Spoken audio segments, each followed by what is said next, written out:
Hey everyone, welcome to another Power Monkey podcast. On today's episode, Chad and I interview John Roethlisberger. John is a three-time U.S. Olympian. He is a multiple-time all-around national champion, as well as an alum of the University of Minnesota, where he won multiple NCAA all-around titles. Flat out, John is just an icon in the sport of gymnastics, having done basically all there is to do. He's one of my idols, one of the reasons why I wanted to do high-level gymnastics growing up, and I'm lucky enough to call him a friend these days. He also owns the facility where we host our Power Monkey camp out here in Tennessee, and we're lucky enough to actually be here this week in Tennessee to do this interview live. There's some really interesting things going on within the sport of gymnastics right now, specifically men's gymnastics at the NCAA level. Lots of programs have been dropped recently. The University of Minnesota, John's alma mater, is right on the cusp of being dropped as well. And it's one of the main topics that we discuss here this morning, talking about what we need to do to get the sport to the next level, to create more of an environment where people who don't know the sport are excited about it, want to see their kids do the sport, and want to know more about it. John has some great ideas. We also go into what it's like to be an Olympian at his level and talk about some of the things that he went through during his career as a gymnast. I love this interview. I'm a huge fan of John's, and I hope you guys enjoy this one too. All right, so we have a little bit of a special episode going on right now. First one we've done from our Power Monkey camp. We're out here in Tennessee with the one, the only, the legend, John Roethlisberger. John, thanks for jumping on, buddy. You can't start with that. That's embarrassing. That's completely untrue. In my world, you're a legend. Whatever. Okay, but thank you. Thank you. My wife would tell me just say thank you. That's right. All right, thank you. That's right. And for those of you who don't know, John is a three-time Olympian, one of the most decorated gymnasts of all time, and one of my absolute idols. So anytime I get to hang out with him, it's an honor for me. And he's going to make a joke about it, but he really is one of the go-to guys within the gymnastics world. I agree with whatever you just said. All right, I'll take it. Yeah. There you go. So a lot of things going on in the gymnastics community right now. I'm just going to start out with this, and then we can kind of see where it takes us. But you know, we're October 2020. The state of men's gymnastics in this country is in kind of flux right now. It's changing in the landscape of the NCAA side of things. It's going to have some ramifications across the board with the USOPC, with the men's national team. As a University of Minnesota alum, where do you stand right now with your specific university having been dropped recently? What do you think is going to happen specifically just with the University of Minnesota right now? What do you think is on the agenda? Well, it's been dropped by the athletic department. It's been proposed to be dropped, so now it goes to the Board of Regents, and the Board of Regents is going to vote October 8th and 9th. They have meetings to vote. So next week. So yeah, so if people are listening, if you can contact the Board of Regents at the University of Minnesota, let them know you care if you do, about not just gymnastics, it's men's indoor and outdoor track and field and tennis that are all getting dropped collectively. So we're in a fight with, getting the Regents, convincing them that, hey, all these sports, not just gymnastics, they are worth saving. They're important opportunities, and there's other ways to do this. This doesn't have to be, the knee-jerk reaction of every athletic department in budget crisis is cut sports. And I think that's the frustrating part for a lot of us, is that they haven't solicited help. They haven't even said, hey, if you raise this much money, you can continue to operate. It was basically, the decision was made in a vacuum, I've heard described, and it didn't involve coaches. It didn't involve a broader community, including alumni and the business community, to come up with ideas to save it. And so, that's where we are. We're frustrated, and I think the message we're trying to pass along for all these sports is give those that have a vested interest in these sports the opportunity to find a way to save them. Right. And that's the message we're trying to tell the Regents, is just, hey, push the pause button, is what I keep saying. Push the pause button and we're going to compete this year. All these sports are going to go through the year, April, May, seasons end, and, let's revisit it. If we can't come up with something that's got legs by then, we can take some of the blame. And it actually lets them off the hook, because right now it's a decision that's made by a handful of people that have not really investigated creative ways to save it, and that's very frustrating.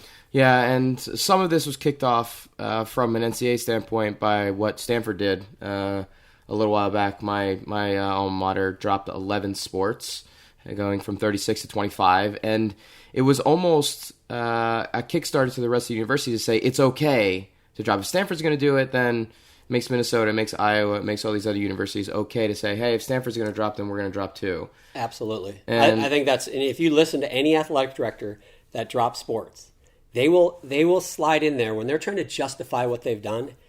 Every one of them, I haven't heard one that hasn't done it. Every one of them will say, well, look, this isn't just a Minnesota problem or an Iowa problem. Look, Stanford also did this. Or if you're Minnesota, they're like, look, this isn't something new. Iowa's had to drop program. They use that. Yeah. That like, oh, everybody's doing it. So, right. The thing they tell you when you're, 7 years old, like, don't do what your friends do just because everyone else is doing it. It's kind of like they revert right back to that. And it's frustrating. And Stanford, I'm a huge fan of Stanford. I told you the other day, if I was smart enough to get in, that would have been where, and I got a scholarship because I couldn't afford it. But that's where I would have wanted to go. My dad coached at Minnesota, so my destiny was already determined. But it's the gold standard. It is literally the gold standard in collegiate athletics. And for someone like me, maybe people around the country don't recognize it to the degree I do.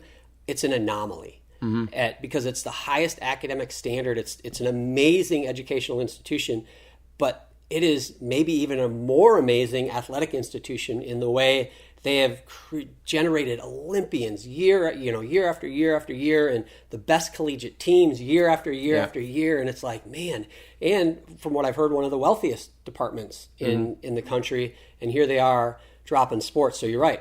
Yeah. Stanford does it. It's like, it gives a green light to everyone else because they're the gold standard. And, it was surprising to me to hear, because one of the things that you hear as a recruit going into university, especially Stanford, is very prominently on all of that recruiting materials is the number of Olympians that this program produces year in, year out. And they're very proud of it. They seem to have been proud of it up to this point. So it's a little shocking to me that suddenly they're dropping, 20 Olympic medals and 250 athletes from their student body. And I feel like it potentially could lead to more cuts in the future. And I think that's why we're having this conversation, because gymnastics was not cut under this round, thank goodness. But it very much is on the chopping block, especially with the other programs being dropped around the country. There's only 12 programs left. Yeah. One or two more dropped, and there's no more NCAA championships. Stanford has the ability to say, hey, there's no more NCAA championships. Why do we even have a program anymore? We're going to go to a club, right? Yeah. So it's just a very dire situation. And the other thing I want to ask you really quickly is, what is the university telling? What are the Board of Regents telling you from a Minnesota standpoint as to the reason why these programs are being dropped? Because I think this is a little bit of some clarification that needs to be done. Most people are saying, okay, COVID hit, football's not happening, revenue's being dropped, Stanford's not making 30, 70, whatever the number is, $1 million in debt this year because of football not happening and students not going on campus. But what are you hearing as to the reasons why this is actually happening? And can you kind of potentially elaborate? Yeah, this is a rabbit hole that you go down. And Mark Coyle has said this is a Title IX issue. And he was very smart. If he wants to get rid of these sports, that was a very smart way to go, because the undergraduate student population at Minnesota has grown on the women's side to 54%, 46% men. That's the ratio that Title IX has said, that's the ratio you have to reflect in your athletic department. You have to have 54% female athletes and 46% male athletes. Well, it used to be closer to 50-50 and we're in compliance. Well, now more females have applied to college and gotten in at Minnesota, and that population has grown while the men have either gone down or stayed the same, and the percentages have changed, which you could have the argument as if that's a relevant ratio to look at when you're trying to compare the athletic population, but that's a whole other subject. And so now Minnesota is technically, they've grown out of compliance. And so he's used that as the reason to drop these men's programs. And not that it's not that he can stand on his own 2 feet and use that excuse and get away with it. However, I've also, as I understand, that the women's roster sizes at Minnesota have gone down slightly over the last years, which would also create that. Once you take away these men's spots, that ratio flips the other direction, where now they're out of compliance because there's too few men, which we wonder that, could this mean that a year from now they're going to start paring back more women's opportunities? Right. So now you're losing men's opportunities, and it kind of gives them an excuse to pare down roster sizes for the women, and the women are going to lose opportunities too. So that's the kind of convoluted Title IX aspect of it. And I think Title IX has been an amazing thing for female athletes. I wish my mom would have been around for this era because she's an amazingly athletic person who never had the chance to do it. And to hear her talk about that is heartbreaking. And my sister was my idol, my role model, first female NCAA champion from any sport at the University of Minnesota. So I love the opportunities it's created. I think the interpretation has been challenging at times, but step away from that for a second. It's always a budget issue. Right. So now Minnesota's gone back and said, hey, we've decided to play football. So our budget deficit is going to be maybe half of what it was going to be. I've heard $75 million before, football was going to play, close to half of that now that football is going to play. So they said, will you reconsider? And he said, no, I'm not going to reconsider because it's a Title IX issue. And he can say that, and he's not wrong, but he's also not right because it's always a budget issue. Mm-hmm. You can add women's spots, right? That's the budget issue. Right. Like you can add spots, it's going to cost you money to, an incremental cost on some level. You could argue it's pretty minimal at that point to add those spots, but it's always a budget issue. And yeah, this is a tough budgetary time, but again, just backing up to what we're asking for, we're not asking for you to just, wave your magic wand and create millions of dollars for men's gymnastics and track, field, and tennis to survive. We're asking for a creative opportunity to find another path, and not just for today, but for next year and the next decade and the decade after that. Yeah, and I think that's the key component is solutions. Yeah. Like instead of just going exactly to what's easy and saying, I'm just going to drop, worry less about non-revenue sports, worry less about the Olympic sports, and just put everything we have into making sure that we have a somewhat competitive basketball and football team. How can we actually give those sports a chance for survival? Because what's been happening is they've been getting a call and say your program's dropped. That's it.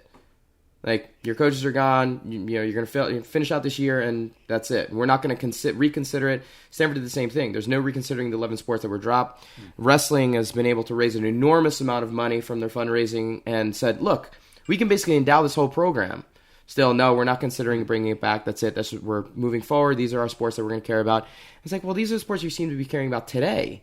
Now, what happens tomorrow? What happens if the budget, deficit increases next year? Then who's on the chopping block?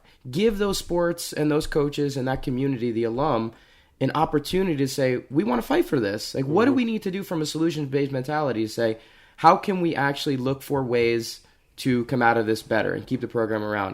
117 years Minnesota has had a program. And it's being dropped in just like that. A 5-minute Zoom call with the coaches. Right. That's what it amounted to. They found out that day, hey, we got a Zoom call this afternoon.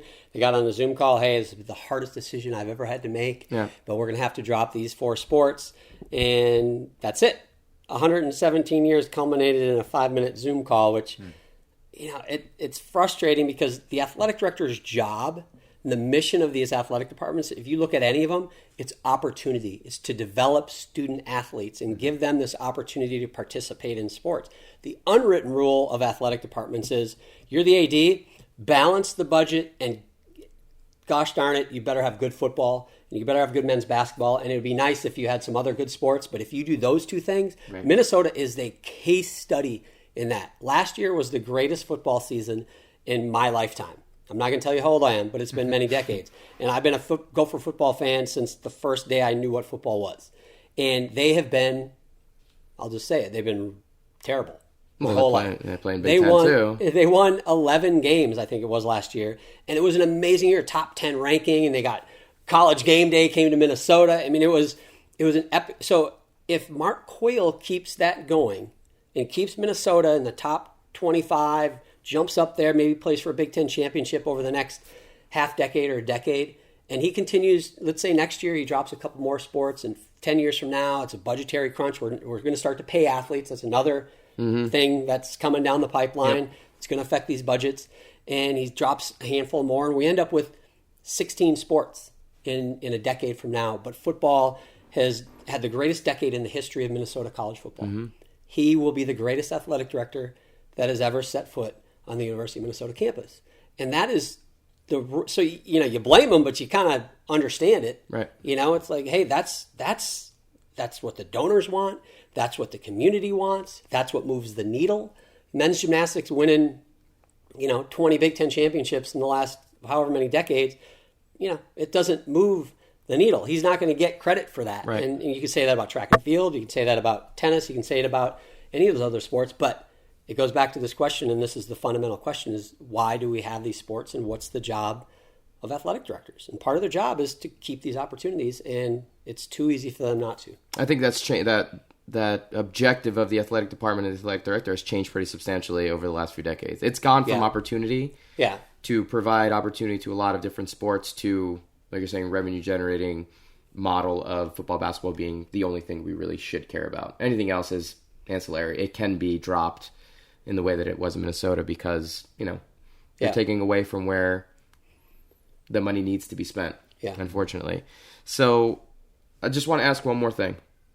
So we know that these programs are being dropped.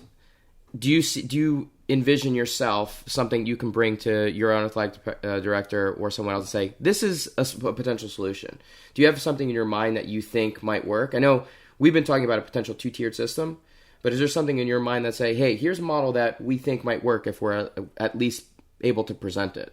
Yeah, there's been a lot of ideas, and I know you and I talked about the 2-tiered system, and I think that is a great idea. And as I understand it, it used to be how athletic departments were kind of structured, and that makes perfect sense because football is the outlier here. Football is the revenue sport for most of these departments, but it's treated fairly or unfairly. It's treated the same way the other sports are, in that you spend on football, you've got to do that. You got to spend proportionately on male and female athletes. Well, there's only one sport that makes money. Yeah. And football is the golden goose.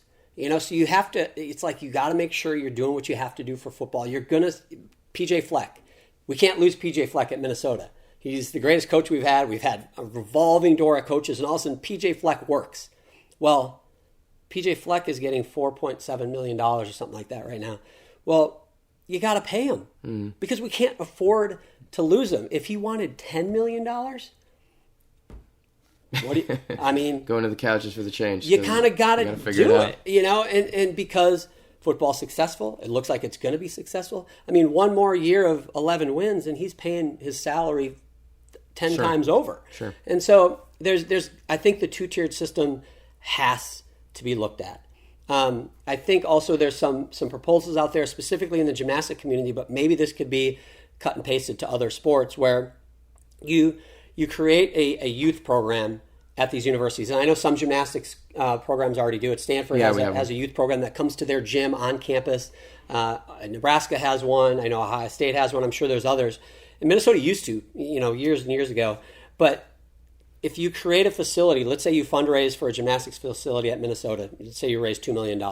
You find a piece of property, maybe it's on the edge of campus, maybe it's just off campus, it's close enough to walk, to bike to, and you use that $2 million to build a gym that becomes the training center for men's and women's gymnastics. And there's no overhead, and you create a youth sports program that the youth in the community, maybe it's the youth of the staff of the University of Minnesota, there's obviously thousands of staff members, they bring their kids to participate in, anything you would participate in a gymnastics club. Obviously men's and women's gymnastics. There's lots of other recreational programs. And you create an income-generating business that brings youth into the fabric of the university. Because isn't that what they're there for? They're a beacon for every 7, 8, 9, 10-year-old, all the way through high school. They're a beacon for them. Well, why not create a program that brings them into the fabric of the university while you're creating revenue that can go in and support these programs? Maybe it pays for scholarships, maybe it pays for coaches' salaries, but you have a facility, and let's say it pays for your coach. The two things you have to have a program. You need a coach and you need a place to train. Mm-hmm. So let's set up a business model that creates the opportunity for it to be self-funded on a certain level where these non-revenue sports have never been self-funded. So you create that foundation and then you can just grow from there. Maybe there's ways for track and field or tennis to kind of incorporate that model and that's the gist of it. And there's probably people smarter than me out there that have better ideas, but that's just one potential idea. But the basic of it is you've got to have a paradigm shift. Yeah. It's got to be a completely new way of looking at collegiate athletics. If you're going to continue to have universities with 20 programs, 25 programs, 36 at Stanford, and you're going to avoid having just 16, which is the minimum to be Division I. And if these opportunities are important to the broader community, which I think they are, and they're important to universities, which I think they are on a certain level too, we need to come up with a new model, a new way to do it. And people are quick to be like, well, you can't do that. It's against NCAA rules. Or you can't do this. You can't fundraise that way. And, oh, that would be impossible to raise that much money. Well, we need to get the NCAA to look at it differently too. They need to change their own rules and say, you know what? We're going to lose hundreds of sports. We're going to use thousands of athletic opportunities. Our job is to keep them. So let's back up off the off-ramp and let's go down the road and look at some new options. And you just need people, you need a small group of people that are players at a high level, ADs, people high up in the NCAA. NGBs need to get involved. Yeah. USOC needs to get involved. It needs to be a collective effort. Every gymnastics program in the country for men is an Olympic training center. The USOC needs to be in-depthly involved in making sure those are maintained. The NGBs need to do the same thing. All these people need to go together and say, as soon as someone says, well, you can't do that because, they need to stop and go, well, find out who decided you can't do that because, and let's get them involved in this process and explain to them why that because needs to go away. And I think ultimately that process is going to open up a whole lot of doors that my extremely small brain can't come up with on its own. But I truly, honestly believe there's a way not only to sustain college athletics and the opportunities we have, I really think there's a way to expand it significantly. But it's got to be done differently. How you spend, what you spend on. Maybe you look at how Title IX is enforced without taking away opportunities for women. In fact, you go down this road and you open your mind to how it's enforced, you could add hundreds of women's opportunities, depending on how you spend money. Again, I don't have the magic wand that's going to just poof create it, but let's just stop with this knee-jerk cutting sports and let's go down that path. There's a lot of geniuses in this country. The University of Minnesota was the first place to have open heart surgery. Do you think they sat there and God, you know what we should do? We could cut open his chest and we could operate on his heart or hers. And somebody said, no, that's way too hard. Well, thank God somebody didn't say, no, that's not way too hard. Let's just figure out the solution. If you can do that, we're talking about playing sports. That's not that complicated. Yeah, the challenge is real, but the solutions are something we all need to collectively come together. And you mentioned the NGB's role in this, and you mentioned the USOPC, which I think are both missing components. And I just want to make this point because I think it's important that Americans really take a lot of pride in medal count and the success of the Olympic programs every 4 years. Most of those medals come from non-revenue generating sports, the sports that have feeder programs through the NCAA program. We're talking about men's gymnastics right now as kind of like just an example because it's the one that's kind of right on the brink, but these programs are being dropped across the board. Swimming programs, track and field programs, wrestling programs, all ones that we do very well at the Olympic level. I just want people to recognize that if this continues down this path, that our feeder programs to our top level athletes that compete at the Olympic Games and are in our Wheaties box come every 4 years are going out the window, which means that 5, 10, 20 years from now, if this continues, we are not going to be the number one Olympic country anymore. By a long shot. By a long shot. Are you prepared? Is the USOPC, is the U.S. general population, is the government, are the NCAA programs ready to see the U.S. finish 5th, 10th in the medal count? Not finishing anywhere close to where we expect to be because of these things happening now. We're being so reactive and not proactive when it comes to these changes that I guarantee you we're going to say, what happened? Why are we finishing? Yeah. Where's NCAA? Where's the NBC money going to go? You think NBC is going to want to put billions of dollars into sponsoring an event where the Americans are finishing 10th? Do you think that sponsors are going to want to sponsor non-gold medal winning sport athletes?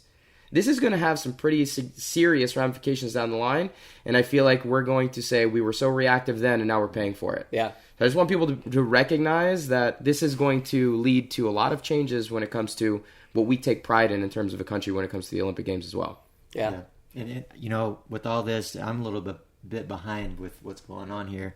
And I hope that something can change. We can make a change and these sports don't get cut. But I can't help but think, worst case scenario, they continue to be cut. Gymnastics is out of all collegiate sports. And like you said, what are the consequences of that? Well, John, is there anything that gymnastics as a sport, and these other sports too, but gymnastics specifically, is there anything that gymnastics can do to continue to compete at that high level, to continue the sport, to continue doing, some of the all the things that you do here at Flip Fest, and keep kids coming in without these programs? Well, I think it's going to be a lot harder. These college programs they're a carrot out there for kids that want to participate in gymnastics. So you go to a club, you start off like my kids, 7 and 5 years old, they go and they swing and they like it, they have a good time, and you keep doing it. And there gets to be a point where, all right, and the parents ask the question, what's the end game? Obviously, if they enjoy doing it and it's fun, that's fine. But the reality is, for a lot of parents like me, I would love for my kids to have a collegiate athletic opportunity. And whether that's in gymnastics or something else, but I get to the point with my kids that they're 10 and, he's pretty good at baseball and he's pretty good at soccer and he's pretty good at gymnastics. And obviously he needs to be a big part of that decision. But if he's kind of on the fence, I'm going to say, you know what, son, there's no opportunity to do collegiate gymnastics, but there is an opportunity to do collegiate soccer. And so it's going to be hard. There are some hybrid club programs at the collegiate level, which Arizona State has done an amazing job with theirs, but those hinge on a person. You need to have that person that's going to take the reins and continue, because it's a lot of hard work and dedication to do that. So hopefully that can come up, but it's going to be hard. And just to back up, taken away from just gymnastics for a moment, you start to lose these collegiate opportunities. The kids that are in sports that want to continue to do it, they're going to have to continue that private club formula to a degree. And that's going to lead to kids that the haves are going to be able to do that. And the have-nots are going to probably have a lot harder time doing that, which is too bad, because collegiate sports has been this opportunity for a lot of kids that, maybe grew up being pretty good at a sport, and now it's their opportunity to get into college and to get a college scholarship and to participate at that level where they might not have had the resources to be able to do that. So you talk about all these sports that get taken away. That's their opportunity. That's their carrot to stay involved in the sport.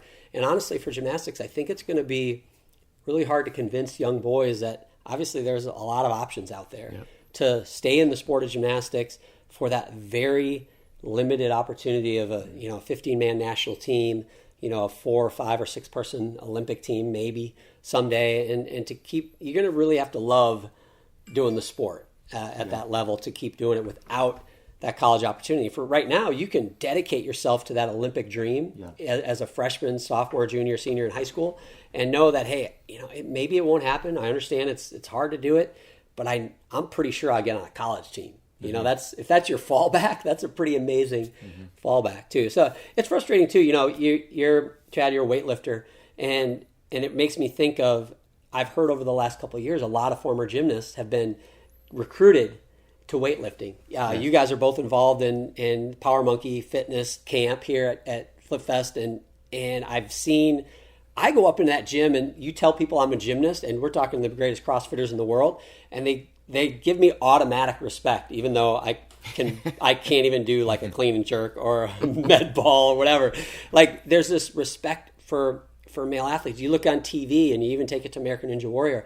In some ways, amongst these things that have grown in popularity significantly, like CrossFit and like American Ninja Warrior, men's gymnastics, the respect for the sport in a lot of ways has almost never been higher. I agree. Right. You can walk into a gym and you're like, you're a male gymnast? Mm-hmm. Wow. Yeah. And so that's a little bit of the frustration too, because I feel like there's this point where, man, we have this kind of this opportunity in a way to really grow the sport and educate people on the value of the sport. So, I don't know if I even answered your question, but I think it's going to be a challenge for the sport to compete at a high level, just because that base, that huge pool of kids to draw from is going to continue to shrink. And I think that's going to be the biggest thing that's going to be difficult to overcome. Yeah, and it's crazy because I didn't even think about this until just while you were going through that answer there, John. But obviously I come from the sport of weightlifting, and weightlifting, has had no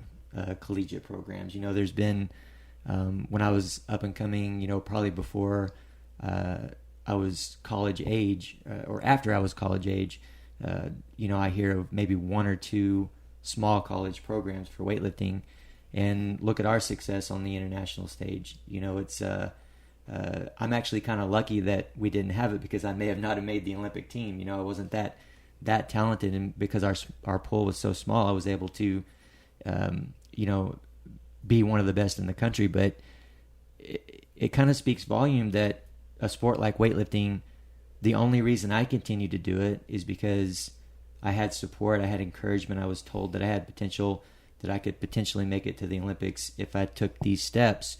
One of those steps had nothing to do with college. It just had to do with, if you like the sport enough, then you have to continue training. The only thing out there for you, there's no money, there's nothing, there's no collegiate scholarships, there's no college. It's all just about the Olympics. So, you know, I do think it's possible for gymnasts out there to, you know, want to do it for love of sport and for just the Olympics. But it is interesting to see the comparison. You know, me being from a sport that has no collegiate programs, certainly not anything like gymnastics has had, and you know, the overall success on the international stage. And now our feeder program really has been CrossFit. You know, not collegiate. And so maybe, you know, you talk about Ninja Warrior, we talk about CrossFit. Maybe CrossFit and fitness in general can be somewhat of a savior as well. Mm-hmm. Yeah, it can only help, I think, and I think it's done a lot already to just bring a lot of that respect and notoriety to gymnastics. Yeah. Also, I think it's a comparison standpoint. Like, you know, you can go throw a football in your backyard and say, okay, I can throw a football 20 yards.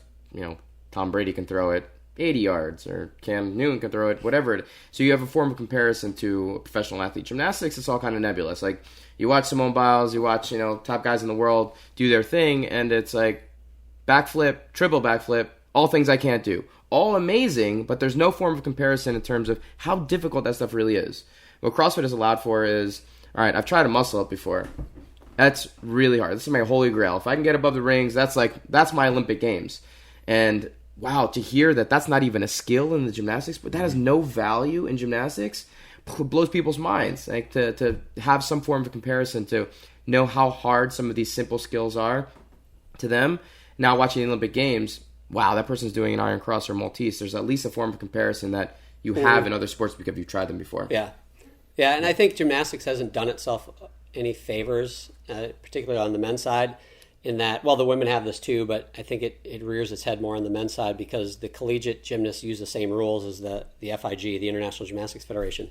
They did the open-ended code, and without going down that rabbit hole of explaining that, you basically can just do as much difficulty as you want. Right. Well, you put that rule out there, and the guys are going to do it. The guys and girls are going to do it.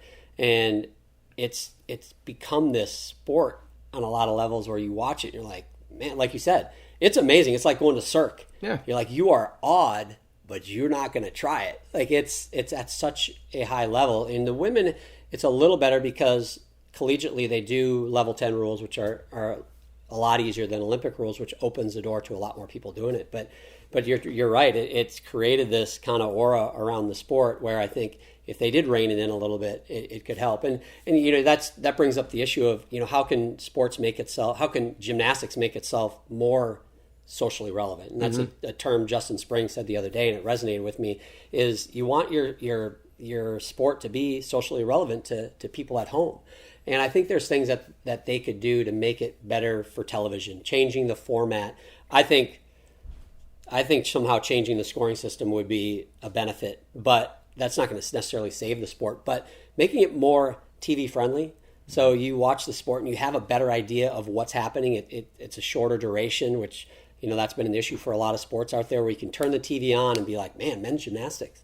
Monday nights, every Monday night on the Big Ten Network, I'm going to tune in to back-to-back men's gymnastics meets, and it's going to be this unbelievable athletic feat that I can follow and have a grasp of, you know, hey, I kind of know what he's supposed to do on this last routine to win, which we don't really have that now. No. And women's collegiate on the other side, people kind of, you know, think it's gone too far the other way, where everybody gets, you know, 9/8s, 9/9s, and 10s, but it is such a spectator-friendly sport.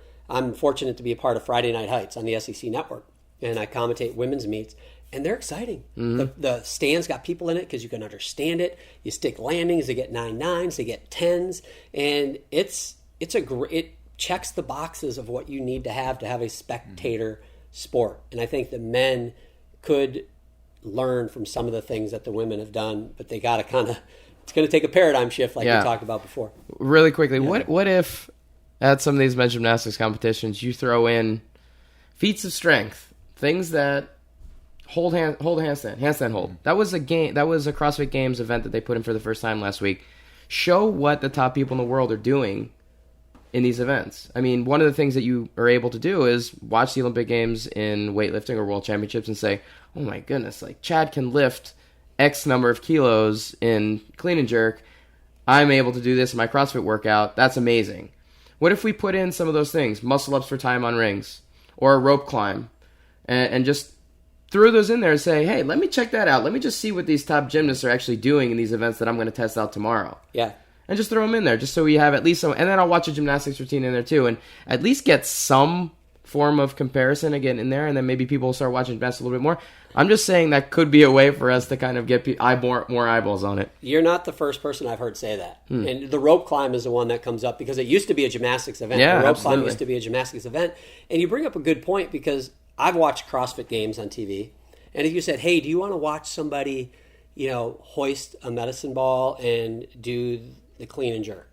I'd been like, no. Yeah. But when they do it on CrossFit Games, they're right next to these ridiculous athletes, and it's completely changed. It's a race, and I don't know the intricacies like you do, but it becomes something else. And when you know the start and you know the finish line and you know who's in the lead. Well, men's gymnastics, you don't really know any of those things. You don't know who's in the lead. You don't know what the score means. Even the coaches and athletes have a hard time understanding what's going on with the rules because they're so convoluted. It is, and that's to make it the most simplistic comparison. Have you ever flipped through the channels and stopped on cornhole? I have too, and you know why? Because I understand it. I understand the start, the finish, and get in the hole is great. Yeah. On the board's not as good. Off the board's terrible, and it draws you in. It's the most simplistic form of sport, and you can understand it, and you know who's winning, and you know who won or what they need to do to win. And CrossFit Games has done that. It's not just watching some dude lift weights or some amazing woman, do some crazy athletic feat. It's a race that could relate to anybody, and they're doing ridiculous stuff along the way. Yeah. Men's gymnastics is I would argue, the most ridiculous athletic feat in all of sports. And I mean that not in, obviously, weightlifting has its own amazing feat, but if you incorporate everything that is involved in gymnastics, from the strength and the coordination and the technique and the flexibility, I mean, it's impossible in a lot of, and it's so, to meld all those physical requirements into one activity and then go out there and do it with precision. I mean, they have what they need to create something that's jaw-dropping and intense and fun to watch. Yeah. And it's frustrating as a bystander to just be like, guys, just do a few things, change the format. Men's wrestling in the Big Ten has done that. Big Ten Network loves men's wrestling because they've made it fast. One match finishes and the next guys run out, and it's gladiators. Yeah. And they've made it a TV product, and the ratings have gone up, and TV loves it. I can't believe that you couldn't do the same thing with men's gymnastics. I think you can. I think so too. Well, and what you guys are talking about are really trying to capitalize on the bigger audience that gymnastics has to have. I know from the sport of weightlifting, I can't remember the numbers right offhand. I wish I could, but our membership, USA Weightlifting's membership, is somewhere around 500% of what it was, towards the beginning of CrossFit coming into the picture. Maybe around 2011, 2012, and just exponential growth of membership and athletes competing in the sport, young athletes, old athletes, master athletes, and maybe gymnastics can't really have a master's division. We've kind of talked about that before, Dave, but maybe they can. And the thing is that through CrossFit and through that exposure of weightlifting and gymnastics, but weightlifting, now we have all these young kids doing weightlifting, whereas they wouldn't before. And that's what I was talking about, that feeder system that now we're seeing some of those kids that started doing weightlifting classes, and they eventually stopped doing CrossFit and started specifying more in weightlifting, and they were doing gymnastics as well through that process. But and some of them coming from a gymnastics background too into weightlifting where they hadn't before. A couple of our at least two of our athletes that are probably going to make the Olympic team on the female side were former gymnasts that probably wouldn't be weightlifters if it wasn't for CrossFit. As you were talking about gymnasts being good at weightlifting, and a couple guys too. And just trying to think off the top of my head again, I wish I had this information, but there's a chance that all of the individuals that are going to be on that team for weightlifting next year wouldn't be there if it wasn't for CrossFit, And so I have to think that, and I'm curious if you guys know, are there more kids, and surely there are so many more kids doing gymnastics just at their local gyms than there would have been, or there is more of them doing it now than would have been if it weren't for CrossFit, So how can you capitalize that? And I wonder, at a place like Flip Fest, have you noticed an increase in participation numbers since CrossFit? Well, our participation numbers have kind of capped out in a way just because of our capacity. And I think the last couple of years it's hard to compare because of a lot of things going on within our sport. And then obviously the pandemic this year has devastated gym clubs, but as it has every business. But I think if you look before that, the first 15 years of the 2000s, from 2000 to 2015, I think membership at the USA Gymnastics level had grown to its highest level ever, from what I remember. And so, what does that stem from? I don't know how much it stems specifically from CrossFit. If it came from CrossFit, it probably was parents who did CrossFit that realized the benefit of CrossFit, and they put their kids into gymnastics. And I think that certainly is a part of it. I think it also has to do with, the Olympic teams that have done better for the men and the women over those years. I think now, we touched on it earlier, the ninja programs are all in gym clubs now. They all have a ninja program, which, if you come in and you're a little boy, maybe you're like, man, I want to climb on that. Yeah. And you start to climb on that, and then part of it's the rings. And, you're like, well, I'm going to try gymnastics. And so it kind of has that melding of these other opportunities that start to bring more kids into a gymnastics gym, I think has had an effect.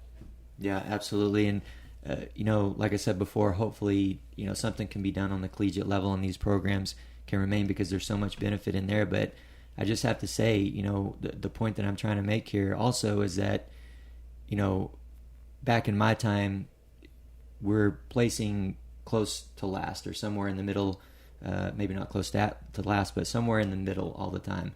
We're lucky if any of our athletes placed in the top 10 at World Championships and Olympics, usually somewhere around 15th, 20th place. And now, without collegiate programs, through the exposure of CrossFit and these bringing in more talented athletes, we have chances to win medals. We have won medals on the world stage here in recent years from this process that has taken place. And it's been amazing to watch. It's been amazing to see all these athletes come in and be able to see USA weightlifting, weightlifters from the U.S. be on the podium, and they have a chance to do it at the Olympics. So if weightlifting can do it, worst case scenario, gymnastics doesn't last on the collegiate level. Well, I think there's still such big exposure through CrossFit, through fitness, that maybe it can sustain. Yeah, well, it's going to sustain on some level. I guess we all ask the question on what levels that's going to be. It's funny, you start to talk about weightlifting in college, and I start thinking, I've never been to a college campus that didn't have, for most parts, a pretty badass weight room. You go to football weight rooms. Yeah. Every college football weight room is probably better than the one at the OTC. Yeah, sure. And I'm thinking to myself, here's a perfect example of, why don't we add men's and women's weightlifting? It should. All you need, you could do one coach. Yeah. One weightlifting Everything else coach. is there. It's Everything already there. And it just goes back to our point earlier is why do we have college athletics, and what are athletic directors incentivized to do? Because they could add a 5-person women's team and a 5-person men's team. I don't know how many their events there are, but just say. And the incremental cost of doing that would be so minimal. Right. But it goes back to the analogy that Dave and I just talked about. It's athletic directors are like first grade teachers, and the students are their athletic opportunity. They're the number of sports they have. So, you got a first grade teacher with 20 students in the class. That first grade teacher is going to go, I have an opportunity to shave my number of students down to 16. I'm going to do that. And the athletic director is the same. He or she is in the same position. It's like, man, it's cool to have 25, 36 sports at Stanford, but you know what? Man, that's more student athletes I got to worry about. There's more coaches' contracts. I got to worry about their kids graduating and all this other. Man, if I could just get that to 20, I could take all that money and I could pour it into football, and I got a lot less headaches. Whereas, why aren't they sitting there going, man, guys, why didn't they do what I just said? We've got the most unbelievable football weight room in the country. Yeah, opportunity. We could create another dozen opportunities for student athletes without, half of them already have a weightlifting coach. Maybe they could use their strength and training coach. Maybe they're not quite the caliber at the training center, but they could learn. They probably would love to learn, and they're already got a job there. Right. So that it's thoughts like that need to start to permeate the athletic community. Because, man, could you imagine if 40 universities had weightlifting? What would that do to U.S. weightlifting? Not to mention 40 times 10 is 400 athletic opportunities at a collegiate level that, a 17, 18-year-old kid would get the chance to do. Those are life-changing, life-altering moments that those people are going to then go and alter the lives of thousands. So it would just be dominating. I feel like weightlifting would be on top of the world with the athletes that we would bring in, and we would probably get a lot of really talented football players, as we have, but a lot of really talented football players that maybe they go there for football, maybe they fall to the side or something, but they've got weightlifting to fall into right there, because there are so many. I've heard so many stories of collegiate level football players and obviously NFL football players that can do these incredible feats of strength when they're their technique isn't so good, but yet they're still so strong enough to power clean 400 pounds from the hang. And that's incredibly impressive to do when you have no technique. You're basically just muscling it up to your front rack position. But there's so many talented athletes out there, and for weightlifting to be able to bring more of those in, and to be able to give an opportunity like that to more and more kids to go to college and to get that education that they may not otherwise. And it's certainly just so sad to hear that those types of things are potentially going away, and hope they don't. But I want to kind of switch gears here and talk about the Olympics a little bit. For me as an Olympian, I do enjoy talking about the Olympics, and I do enjoy getting questions, but they're not always easy to answer, right? Like you said, it's kind of hard to take the credit and stuff like that. And I have to tell you that, back in your day, John, when I loved watching the Olympics, and really at that age, you were in 92, 96, 2000, at around that age. So 92, I was 12 years old, and just to confirm, John is 10 years older than me. So just wanted to throw that out there. Am I only 10 years older? All of us had very important birthdays in the last few months. Yeah, absolutely. We're not going to say how old you are, though. We're going to keep that. We can leave that. You're 25? That's right. Absolutely, yeah. Oh, man. To be 25 again, right? But, I'm going to be honest. To me, gymnastics was the Olympics to me. That was the sport that I thought of when I thought about gymnastics when I thought about the Olympics at that age. And you were gymnastics. When I thought gymnastics, it was you. You were the guy that I was seeing. So I certainly looked up to you. And watching gymnastics and some of the other sports, for some reason I was inspired. I wanted to be an Olympian, and I knew nothing about weightlifting at that time. I wasn't sure that gymnastics was going to take me there.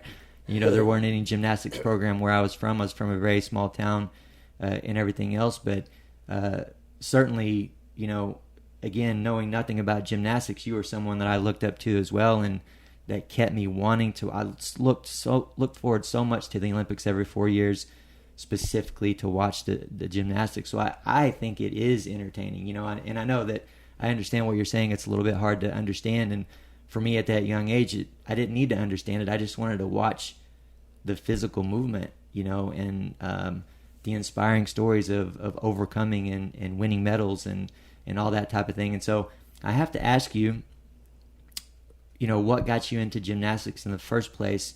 How did that all start? And at what point did you say, you know what, the Olympics is a possibility for me and that's what I'm going to head towards? Yeah, I've been asked that question quite a few times. Mm-hmm. And I have a little bit of a unique story because I had a couple of grandparents. They came from Switzerland. They were gymnasts. They were lifelong gymnasts. Gymnastics in Switzerland was a sport you did from childhood through adulthood, and so they kind of were the foundation of gymnastics in my family on my dad's side.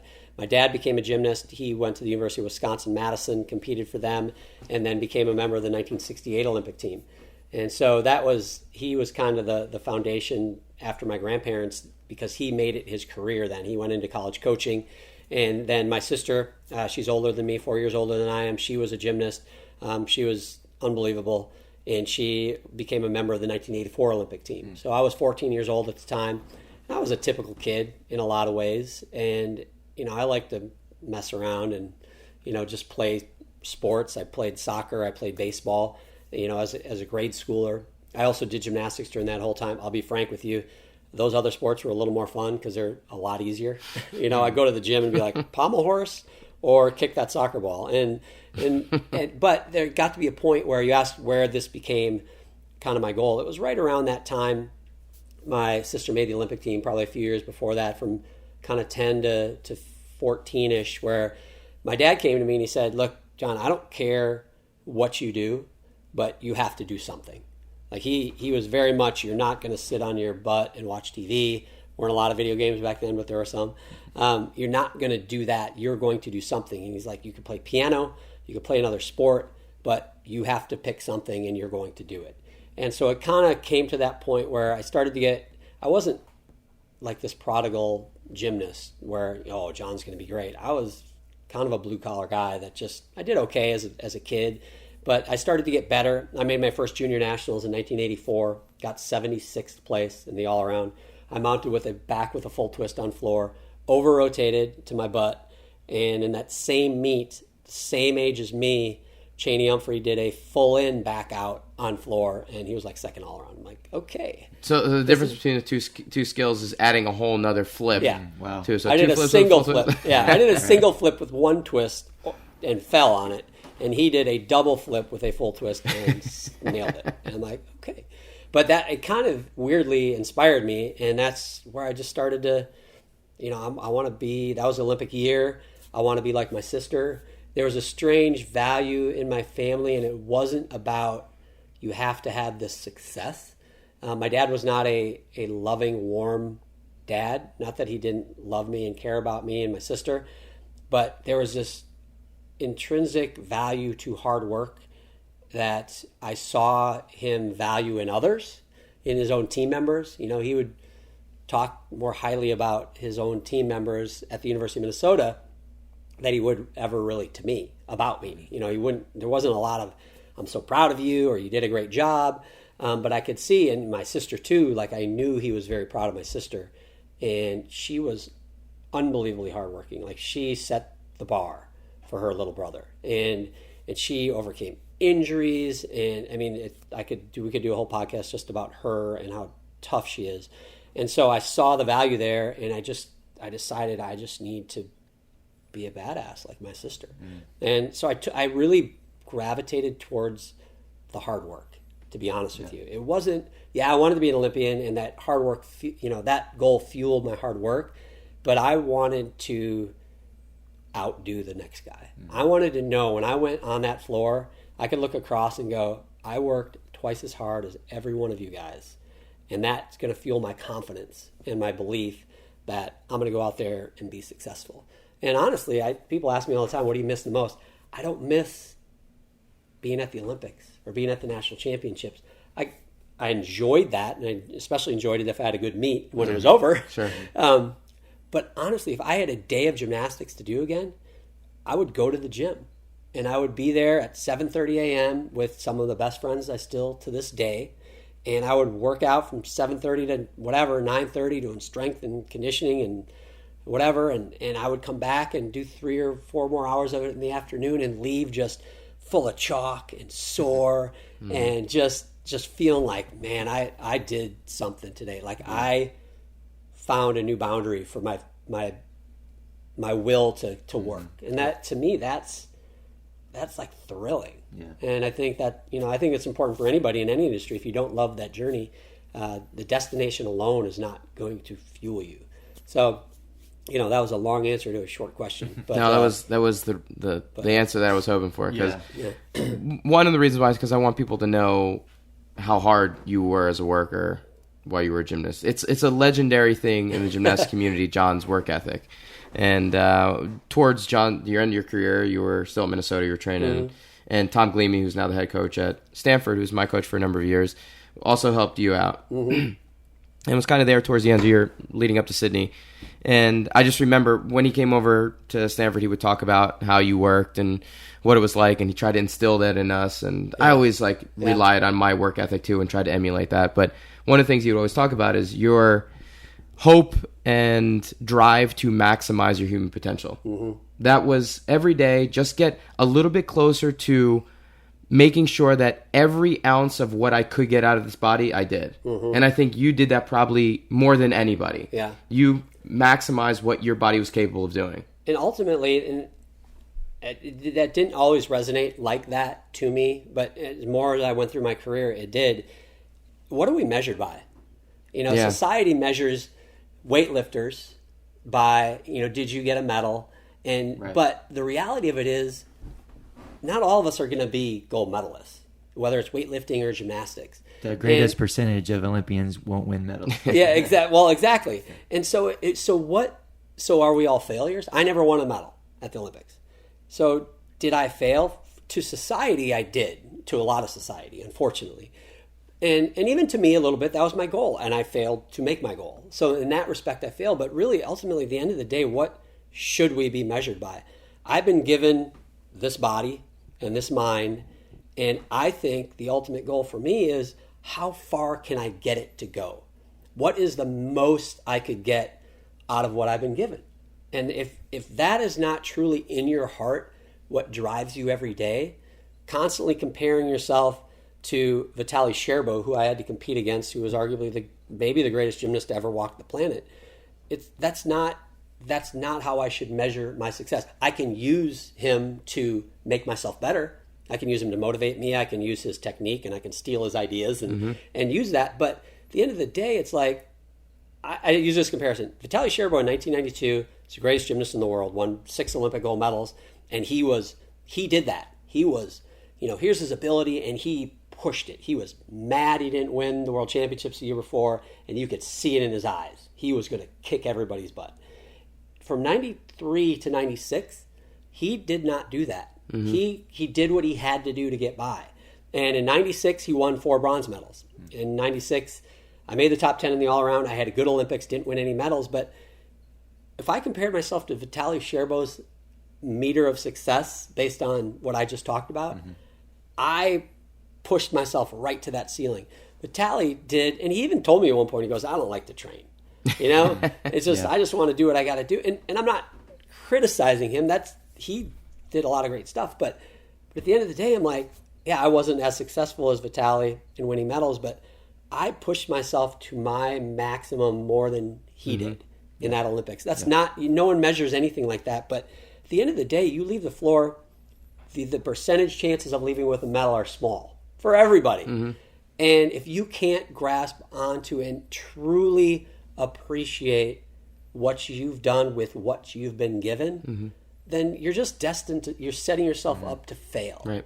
And everybody's in control of that. You control your effort. Yep. And that's what I try to control. Now, does that mean I wouldn't do anything different? Of course I would do different. I would maybe work smarter sometimes, and things like that. And there's things as you look back, obviously, as we evolve that, oh man, obviously I should have done this instead of that. But that's ultimately what a driven person who is driven to succeed and excel at something, that's what's going to allow you to sleep at night. Mm-hmm. It's not a letting you off the hook. in your mind, in my mind, I'm still mad I didn't win a medal. But at the end of the day, I can still sleep at night. Regret and disappointment are two very different things. Yeah. Sure. And I have plenty of disappointment, but I don't have a lot of regret. Yeah. Because I did everything I could. Yeah, I love the way that you put that, because the difference in disappointment and regret, because when I think about, my career and things that I could have done differently, I can definitely think of some specific things that I would change. But when I really dig deep and think about it, I can't regret it, because in the moment I did what I felt was best. I was always doing what I felt was best, and I worked my butt off, and I thought I always said, and I kind of wish I could go back and change this, but I always said to myself, if I fail, it won't be because I didn't work hard enough, Yeah. And so if I could go back and change that a little bit, that perspective, I would, because it would have been about, like you said, working smarter. So I got to wonder, when it comes to disappointment and regret and that line that's there, knowing what you know now, what is maybe one specific thing that you would go back and do different in your training or your competition prep or whatever it was? That's a good question. It's so funny. You guys might do the same thing. You ever laying randomly in bed at night and you relive part of your career? Like I'll relive, competitions and like, man, if I only would have done that, or I relive training and how I tried to learn skills and that's a hard one. I was a very, I would say, passionate athlete. Like I was fiery in the gym, and I would get mad, temper. If something didn't go right. Not always, but if I could change that mindset a little bit, and I could funnel that unbridled passion and that fieriness into a more, laser focused ability to get better, more cognitively rather than emotionally. I think I would have done that. I mean, that I think could have helped me. Again, looking back, it's easy to second guess. So it's hard, but I think that part of it, and maybe honestly at certain times in my career just said, I'm going to do less today. Yeah. Today I'm going absolutely. to strategically do less. And I had a hard time with that because I talked about, doing more gave me confidence. Like if I left knowing that I did twice as many routines as the next guy, like that gives me this belief in myself. And so I think if I could have built that belief without always having to do that, maybe still a lot of the times do it. But I think a little more of that would have helped me, just kind of relaxed me a little bit and not always have to be, pushing myself. And so, it's easy in hindsight. I've got my own challenge though now, because I have a son, my 7-year-old, who every time I turn around, I see me. And it's like, oh crap. You know what you're getting. Oh, he's super competitive. He's a decent athlete, just kind of well-rounded and he's into sports. He's into soccer and baseball and football and gymnastics. And it's like, okay, he's going to want to do something. And if he doesn't catch the football, or if he doesn't catch the baseball, the other day he took his glove off and he threw it down in the middle of the street. He's like, I can't catch it. And I'm like, okay, here we go. And I've had this conversation with him. I grabbed him and I looked in his eyes. I go, buddy. And I told him how I used to be. And I said, that's not the best way to do this. Like, you need to take a deep breath. And he used to use that energy you have to make yourself better. And I wish I could have had that conversation with my 7-year-old self, Right. and then my 8-year-old self, and 9-year-old self, and 10-year-old self, and every year after that. But I mean, your dad probably had a different approach. Instead of pulling off the side, he's like, Yeah. catch the freaking ball. yeah, my dad wasn't really like grab you by the face and look in your eyes and talk to you. He's like, yeah, there's some expletives involved. But you know what? If at the end of the day, if I had to take away that fieriness so I could be a little more thoughtful versus Right. that fieriness is what drove me. Yeah, you know, for sure. so it's Absolutely. like, can you have both? Yeah. Certainly you can, and there's probably athletes that have both, and they're called Michael Jordan and Paul Hamm, but that's how I was built, and maybe I made it a little better over the years, but I also wouldn't want to completely get rid of that, because I certainly wouldn't have got to where I was without it. Well, it makes me think what I'm very fortunate about is I've had the opportunity to compete on the master level, and when I think about that, I had that fieriness as well, and I had that mindset of I'm not going to fail because I didn't do enough or I didn't try hard enough, but I also have those lessons that I learned that I'm able to use as a master athlete and apply in my training and apply in my competing. And now, it's great, but it's unfortunate that I didn't learn those lessons sooner, because I feel like I'm a far better competitor than I've ever been. I'm more consistent. My technique is better.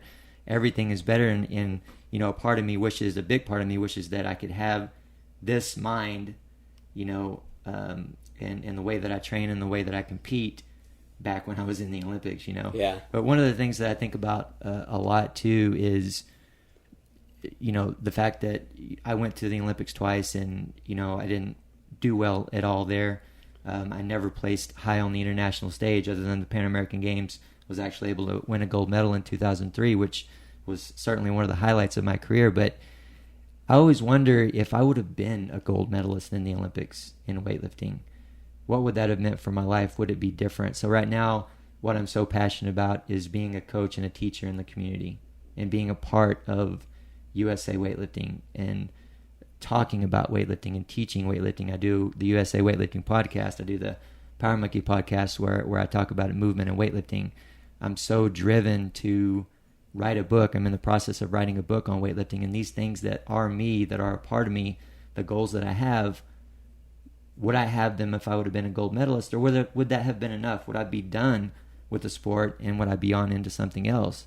So a part of me thinks probably not. I wouldn't be as driven in these other parts of my life if I would have won those medals. So I have to kind of be thankful for that in a sense. And I wonder for you, John, like you said, you had the goal of winning medals and you would have loved to win medals at the Olympics, but would you have opened up Flip Fest if you would have won a medal? I wonder if you ever think about that as well. I do think about that, actually, how my life may have changed. And I don't think I'd be here.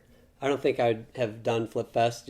John McCready kind of is the one that, brought me into this life, and I'm so thankful for it. It's an amazing way to make a living, but also to impact people's lives, and like you are as a coach. And, I don't think, because doors open and doors close so randomly in this world. And for something like that to have happened to me, if that had happened in 1996, if we had caught lightning in a bottle and done what the 84 team did, and we did that in 96 and won a gold medal, I probably wouldn't have gone on. I probably wouldn't have gone for 2000. Right. And Lord knows that 4 years was the hardest and greatest part of my athletic career. ACL tear coming back from that was so, I wouldn't give it up for anything.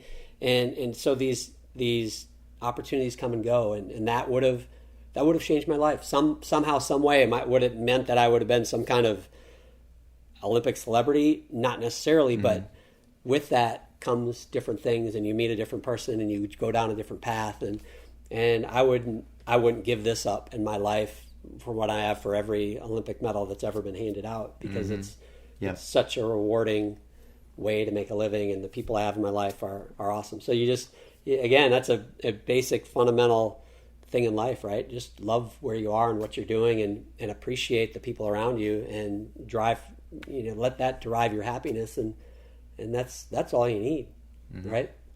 So we're coming towards the end of the podcast here, but I do want to ask you if you have a specific memory that sticks out from the gymnastics world that's kind of like really special to you. Competitive, training, any one. I'm sure there's a ton. Yeah. But is there any one that kind of you go back to every once in a while and say that moment, that meet, that training session, those interactions was really special? Yeah. Well, on not picking out one specific thing, but I think you'll identify with Dave, having gone through collegiate gymnastics and then obviously national, international gymnastics as well. The guys that you get to go on the journey with, and you too as well, going on competing internationally, it's just those collective interactions of the times you have, and playing dominoes in the hotel room because you can't do anything. We're in Sabai, Japan for 3 weeks getting ready for the World Championships, and our entertainment is playing dominoes in the hallway. Right. Or it's a card game on some trip, or maybe we head on the town and maybe do some stuff we shouldn't, whatever.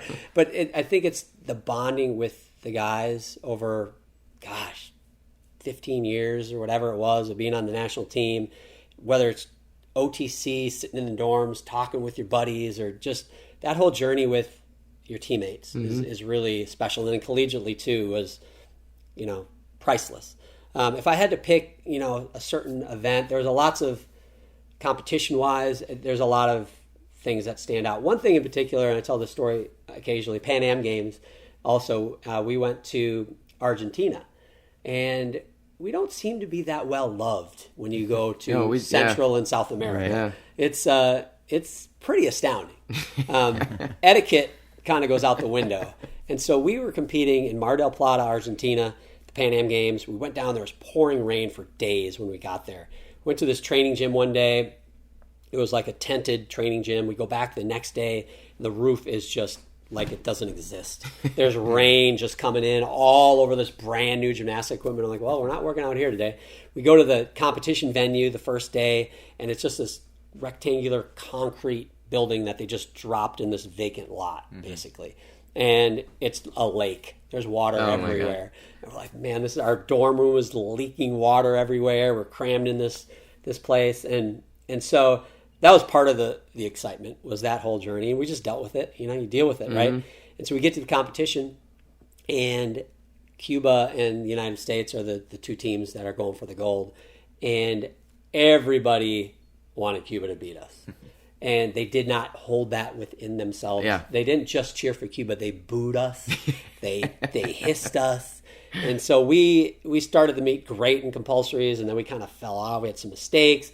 Cuba was winning. We get to the last event. Cuba's on high bar. We are on floor, and all they have to do is just get through, and they're going to win. And I'm pissed, right? I'm like, we should never have lost this meet. And they start to fall apart. One guy after the next, and on the other side, we're hitting floor routines. One floor routine after the next, and I think Kip Simons, was he last up on floor? I don't know, but I remember him hitting his floor routine, and just, Kip's not the most emotional guy, but he does like a fist pump or something like that, and they are just falling all over themselves, and we end up stealing it. And they were so mad. We got booed. We were up on the podium getting our gold medal. And, big moment for me. I didn't internationally don't always get up on there, and you hear the national anthem. The national anthem cut off about 3/4 of the way through. And and the Cuban guys are all on the podium like this, just mad. And so that moment they just made it that much more gratifying. And then event finals, I go in high bar, the last event of event finals. And a Cuban guy had gone right before me, and I'm after him, and I go up and I do this skill, and I bend my arms a little at the top, trying to get over the bar.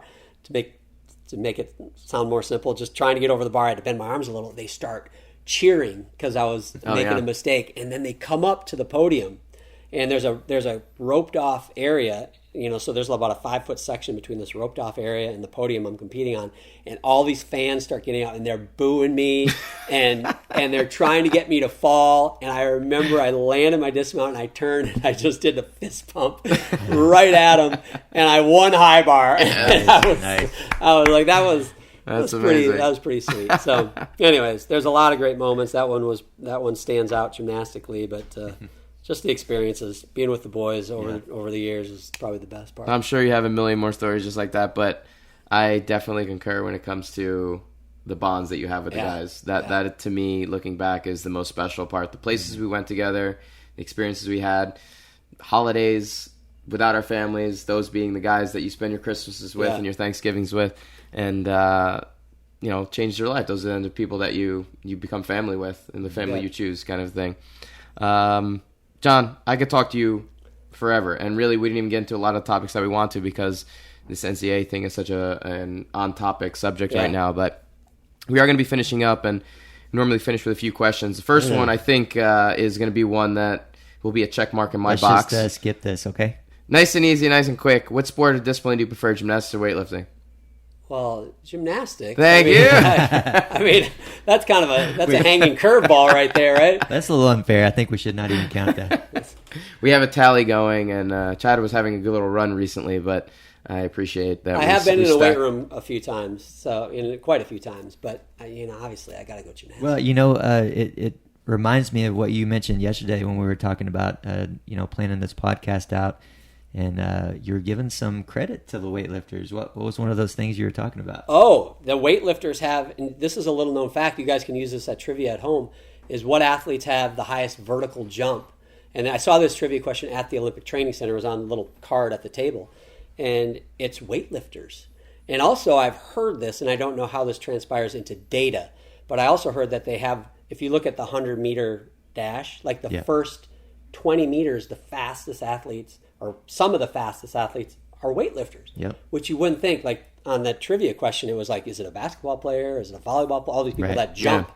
But weightlifters, because you do that explosive weightlift over and over a decade or more, they have the best vertical. Yeah, I mean, it's overload, right? We're jumping with heavy weight all the time, rep after rep after rep, like you said, for many, many years. And you probably remember Shane Hammond, super heavyweight, two-time Olympian, big guy, 170 kilos, 374 pounds at his biggest, and just about my height. I think maybe he's 5'7", but just round, right? Wow. He can do an easy standing backflip. Yeah, he used to do a standing backflip at the training center. He could dunk a basketball. Oh, absolutely. Like, can you imagine almost kidding a 400-pound guy getting up there and dunking a ball? No. Sick and backflip. He's not tall. I mean, like I said, he's 5'7", 5'8", maybe, and maybe I'm wrong on that. I don't know exactly how tall he is. Well, but even if he's 6 foot and 300 and what pounds? 40? 375. 375, and even if he's 6 foot, like that is a big dude. Yeah. I wish I could have seen that. There's got to be a video of that. Oh, can we put the all points bulletin out? I want to see the video of this backflip because I believe it. Yeah. Like I totally believe it. The dude's a beast. Awesome. Yeah, there's a video out there somewhere. I'll try to find it and show you sometime. All right, I want to see that. Well, we appreciate you giving some love to the weightlifting community, Absolutely. But I'm gonna take the check on that one. You get the check. Any guests that you would like to see on our podcast? Anybody you think would be a good fit for having on? Any guests you think? Oh my gosh! You'd like to see? I wish you would ask me this before I got on because does it have to be an athlete? No. You know who this is going a little bit out of left field, but there's a guy that I follow on Twitter that I absolutely love, and he used to be a football player at the University of Tennessee. His name is Inky Johnson, and he is, if I ever am like, I'm just having a slow start to my day or I'm a little depressed, I play a little video from this guy, and he is so incredible. Like I plagiarized his motivational speech so many times. He had an injury when he was in football and almost died, actually, from this tackle and lost his whole left arm. Left arm, I could be wrong. One of his arms is completely paralyzed, can't move it at all. He was going to be an NFL player. He came from poor inner city in Atlanta, I believe, and that was going to be his ticket to buying, taking care of his family. They're going to be set, right? And it was always about his family, not just about him. And then this tackle happened and it all went away in an instant. And he is just you get him on, like, I want to meet him someday. Right. But he's the one that jumps out to me. But there's a lot of amazing people with amazing stories. If you can get them to be frank, get them to open up. There's a lot of really cool personalities out there. Love it. Cool. Yeah, just a couple last questions here. Do you prefer watching a TV series, movie, listening to a podcast, or reading a book? Well, I listen to this podcast in particular. Of course. But only the one that I'm on. So right, I like exactly. Just over and over again. So, what was it? TV series, movie, podcast? Or reading a book. I love reading a good book. I love reading. I get sucked in and I become addicted. But I will tell you, I'm just going to back up. Going to the movie theater is, first of all, you got to go and you got to get a snack. All right, you got to go get snacks. What you go to? You always got to go popcorn. All right. Popcorn's like a foundation, but then there's always got to be a chocolatey snack with it. And I don't go soda anymore, so I try not to drink soda. It's so bad for you. But you just got to get settled in. You get your snacks. You try not to eat it all before the movie starts, and it's all a part of the whole experience. And you spend a gazillion dollars because that's what it costs. And now I do that with my boys. And I think we're going to try to go see Empire Strikes Back. That's back in theaters. Oh my goodness! But it's not just going to the movie. You got to make it an experience. Yeah. So, but I like all those other things you said too. Yeah, absolutely. It's a tough choice, right? Yeah, it is a tough choice. It is good. You talked about reading a book and watching a movie. So within those two, is there one book or one movie that you'd recommend to the listeners? Well, I'm a big Star Wars fan. I know that those are old, but I'm more into the don't make me overthink it movies. I'm not that sophisticated. And that kind of goes with books. I try to read books that are going to teach me something, and then I get so bored. Yeah. So I love like CIA spy novels. Mm-hmm. Vince Flynn, the Mitch Rapp series. Yeah, I've read all love those. I do love the Jack Reacher series too, so I've read almost all of those as well. I don't know. I start getting sucked in. So I got to I try to do one book that's going to teach me something, and then I get sucked into a couple of those, which I read those in like 2 weeks, and the one that's going to teach me something takes 6 months. Yeah. But yeah, there you go. Awesome. Well, it was great to talk to you, John. Like I said, as much as I hated to admit I was a fan of a gymnast, I kind of have an ongoing battle here with. We'll keep that between us and anybody who hears it. Definitely looked up to you, and it's an honor. It's always been an honor to be here at Flip Fest, and an honor to be here talking to you. Do you have any parting words for our listeners? Anything at all you've got coming up that you want folks to know about? First of all, it's an honor to have you here at Flip Fest, and you too, Dave. You two are top of the shelf. I mean, just great human beings and the kind of guys that I want to be around. And it's still your greatness rubs off on me in this camp that you guys do here. I've told you this many times. This camp makes me realize I need to do better in what I do here, because it's amazing. So I'm very appreciative and grateful to be with you guys. And what was it? Parting words? Yeah. Oh gosh. Anything you got coming up that going on with Flip Fest or anything like that? We always have stuff. If anybody out there does retreats, this is I can get a plug. Can I do a commercial? Yeah. Absolutely, please. Not just we're a gymnastic camp, obviously, but we also do retreats. That's why you guys are here.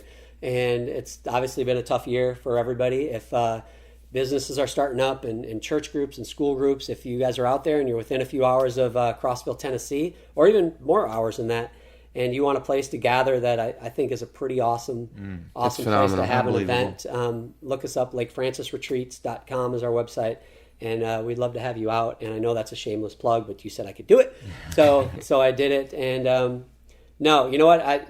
Parting words, without getting too deep, and this is what I tell our staff at the end of every week of camp, is there's a lot of tough stuff going on in the world, from health issues to social issues. And whatever people might have going on in their life. And I think at the very foundation of who we are as human beings, go out and spread joy.